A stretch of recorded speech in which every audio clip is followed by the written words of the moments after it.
이 사람들이 손자까지 있는 60이 넘은 여자가 이제 와서 내가 불륜을 했다.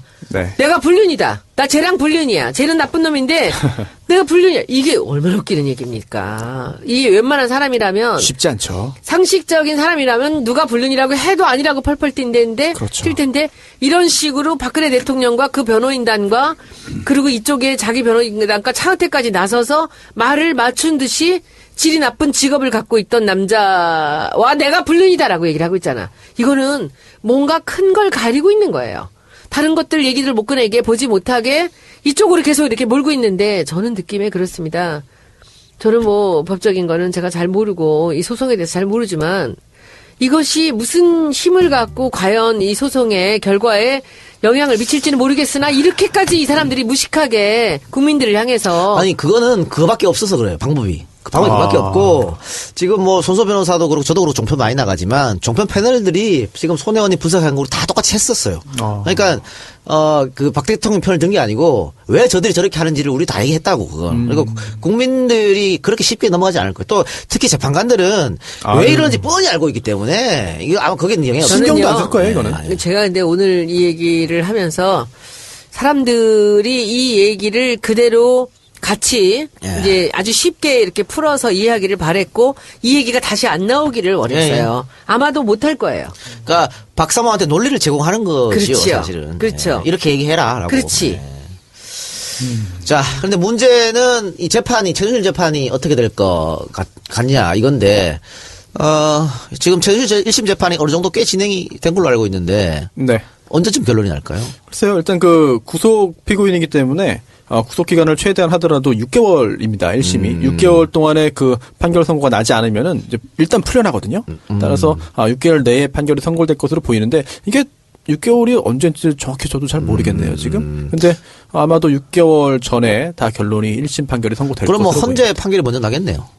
헌재 결정이요? 예, 헌재 결정 결정. 선고가 좀 이를 수도 있는데 사실 최순실 씨 형사 재판은 이제 구속 기간 만료되기 전에 선고될 것이기 때문에 그렇게 합리적으로 예상 가능한데 헌법재판소의 탄핵심판 결정 선고는 사실은 이게 짐작이지 언제 끝날지 잘 모르거든요. 변수가 훨씬 더 많은 것 같아요.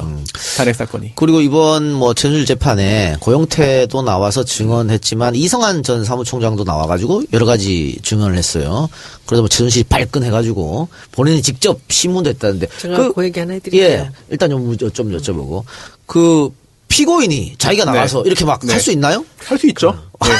할 수 있고 실제로 그런 경우가 종종 있는데 현실 재판장한테 허락을 맡고 해야 될 거 아니에요.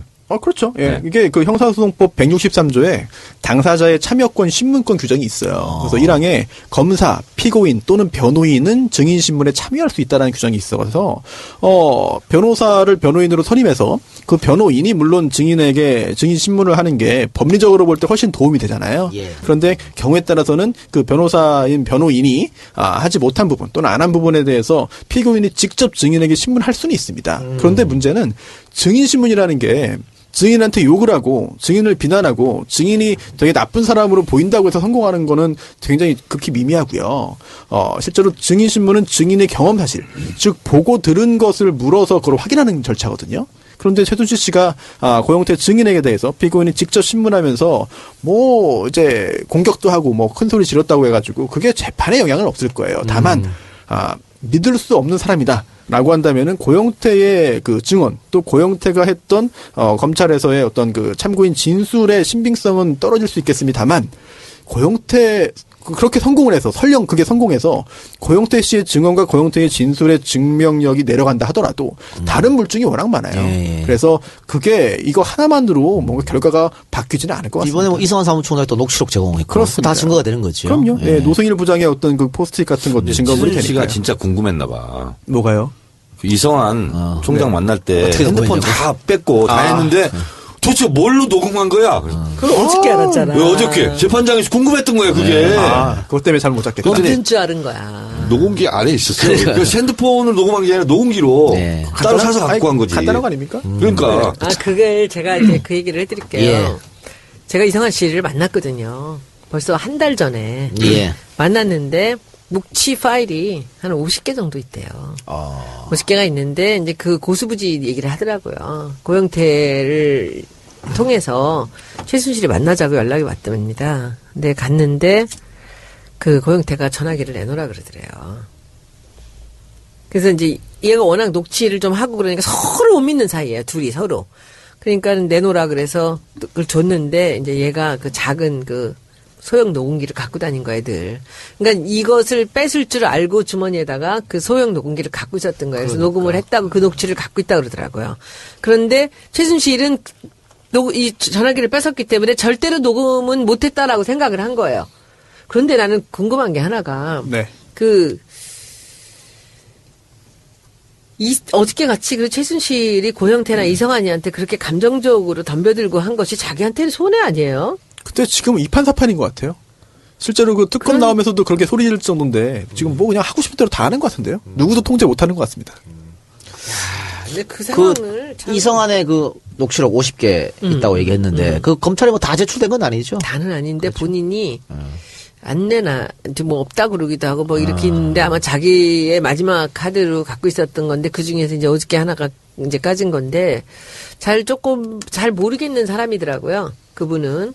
그리고 이제 저랑 만났을 때도 너무 여러 가지 생각을 많이 하는 것 같아요. 그래서 한 번 제가 만났는데 아주 복잡하게 여러 가지 생각을 하는 것 같아요. 그래서 저 사람은 이 최순실하고 직접적으로 무슨 그 거래도 할 수 있고 그리고 직접적으로 무슨 소통을 할 수도 있겠구나 생각을 저는 했었는데 잘은 모르겠더라고요. 근데 이제 어제 나와서 그걸 깐 거죠. 자, 그리고 안종범 39개 수첩. 예. 예, 이거는 사실은 김영재 그 원장의 부인이 네. 안종범 수석의 부인한테 뇌물 준 거, 이걸 좀 선참하기를 원해가지고 청와대에 있는 39개의 수첩을 그렇습니다. 검찰에 줬다는 거잖아요. 놀라운 게 청와대에 왜 이걸 뒀냐라고 했더니 청와대는 압수수색 안 당하고 안전하게 보관할 수 있을 것 같아서 그게 청와대에 증명됐어, 이번에 압수수색 불허하면서. 그러니까요. 결국 청와대 압수수색의 필요성을 보여주는 거거든요. 그런데도 지금 현재 청와대 측에서는 뭐 경호실장과 비서실장 명의로 승인할 수 없다라고 하고 있고 황교안 권한대행은 나는 모르는 일이다라고 발뺌하고 있고 그러다 보니까 굉장히 좀 국민적인 분노가 커지고 있는데 또 특검도 지금 청와대에 대한 압수수색 영장 재집행을 하지 않고 뭐 실질이 중요하니까 임의제출 형식으로 받겠다라고 일단은 한 발 빼는 뒤로 물러나는 것 같아요. 여기에 대해서도 좀 비난이 좀 있는 것 같습니다. 한 번 더 해야지. 그때의 기세로 봐가지고는 두 번, 세 번 계속 할 것 근데 같은데. 뭐 청와대에서 안 열어주면 그만이잖아요. 방법이 없잖아요. 그렇죠. 자, 그리고 이 김영재 아내 박채원 씨죠? 네. 박채원 씨가 또 그 특검 수사에 강압 이야기했어요. 최순실하고 똑같이 이야기했단 말이야. 예. 이게 다들 연결되어 있는 것 같아요. 세트야 하는 그쵸? 짓거리들 네. 비슷한 것들이 모였겠죠. 근데 특검에서는 무슨 소리냐? 우리는 신문 하지도 않았다. 네. 이렇게 얘기했거든요. 그 자백을 강요받았다라고 했는데 아니 신문을 시작해야 자백을 강요하든 말든 할 텐데 앞뒤가 안 맞는 주장이고 또 호흡곤란 사건도 있지 않겠습니까? 이게 참 물론 본인의 그런 그 형사적인 책임을 줄이기 위해서 또는 모면하기 위해서 여러 가지 수단을 쓸 수 있는 자유가 있습니다만 이거를 지켜보는 국민들은 정말 진짜 복장이 터지는 것 자, 같습니다. 그럼 뇌물죄 준 사람은 구속됐어요? 네. 뇌물 준 사람? 네. 받은 사람은 어떻게 되나요? 받은 사람이 누구죠 지금? 아내. 안종범 권수석이잖아요. 아내. 안종범이 받은 거라고 보였지. 왜냐면은 이게 작가님도 저번에 잘 한번 말씀을 해주셨던 것 같은데 그 받은 사람이 다를 경우에 이제 안종범 전 수석의 그 배우자가 받았다면은 배우자는 공무원 또는 중재인이 아니잖아요. 뇌물을 받을 수 없는 사람입니다. 뇌물죄의 그 주체는 아니거든요. 그런데 이렇게 뇌물죄로 뇌물 공여자가 구속된 걸 볼 때 안종범 전 수석이 받은 걸로 본 것 같아요.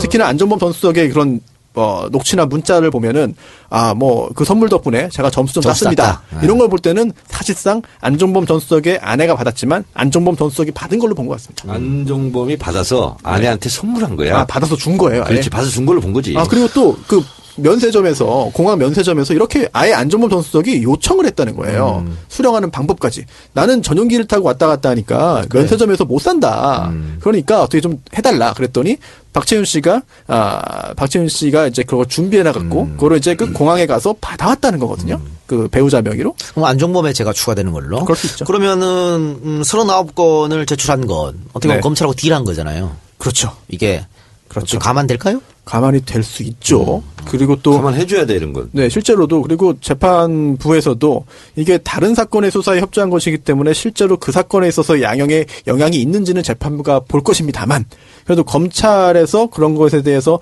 재판부에다가 이야기를 하면 가만히 될 가능성이 있겠죠. 야, 근데 39건에 또 어떤 얘기가 있을지 좀 궁금하기도 해요. 검찰에서 일부분만 얘기했지 지금 다른 건 얘기 안 한 거잖아요. 네, 그렇죠. 마지막인 다 얘기할까? 마지막 결과를 보고 할 때는 뭐 특검에서 또 큰 게 있으면 또 얘기를 할 수도 있겠죠. 불명할 수도 있겠죠. 특검이 연장이 안 되더라도 이제 그동안 수사했던 내용을 발표를 할 거 아니에요. 네네. 39건 수첩에 있는 내용들 이런 것을 다 깔 가능성이 많거든. 이게 이제 판도라의 상자지. 그렇죠. 그럼 만약에 특검이 연장이 안 되면 요 39건 다시 검찰로 그대로 이첩되는 거죠? 지금 그 39건이 지금 특검으로 들어갔나요? 네, 특검으로. 특검으로. 예, 그렇죠. 일단 그 검찰이 수사를 할 수 있기 때문에 그런 절차가 진행될 것으로 보입니다. 바쁜 벌꿀은 슬퍼할 시간도 없다. 바쁜 벌꿀은 슬퍼할 시간도 없다. 바쁜 벌꿀은 슬퍼할 시간도 없다. 그게 제 입장이었어요. 통일 비용이 너무 많이 들지 않겠느냐. 그래서 굳이 통일을 할 필요가 있겠는가 하고 생각하는 그런 분들도 계시는 것으로 압니다.